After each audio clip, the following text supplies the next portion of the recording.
question in my mind is what can we do to move education systems forward?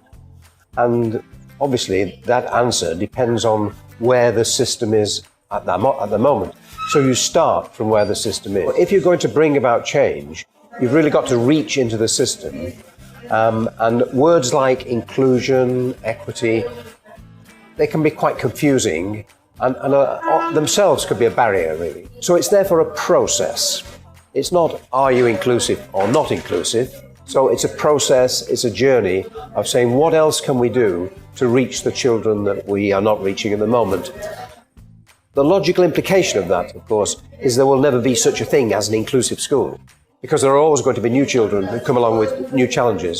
So it's not about a state, it's really a continuous process of extension. And for me then, it's quite useful to think of that process as involving the need to identify barriers that are making it difficult for some children to be involved in education.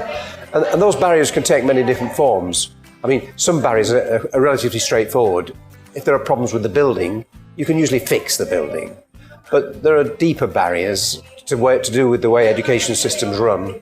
The curriculum can be a barrier. The assessment systems can be a barrier. And of course, some of the most difficult barriers are the barriers in people's minds, the limitations of what they think is possible. Can I really teach these children with these characteristics? I also find it quite useful to think about the idea of inclusive education as being at a series of stages. The first stage is about presence. Who is here? Who is not here? Presence is a necessary stage. But my argument is presence alone is insufficient, because a child can be present and being ignored. Children have to be participating.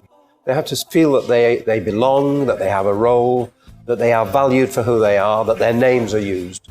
But for me, even that is insufficient, because you could be present, you could be participating, but you might not be learning anything. So the ultimate kind of goal of inclusion for me is achievement, improving the achievement of all children.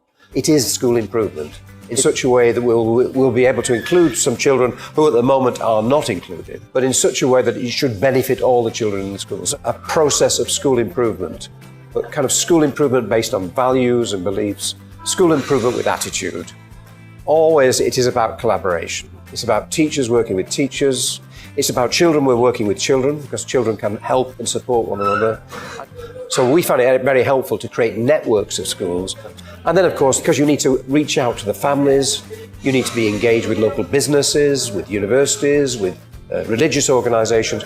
You want to engage everybody in a process of supporting the school's capacity to reach all of the children.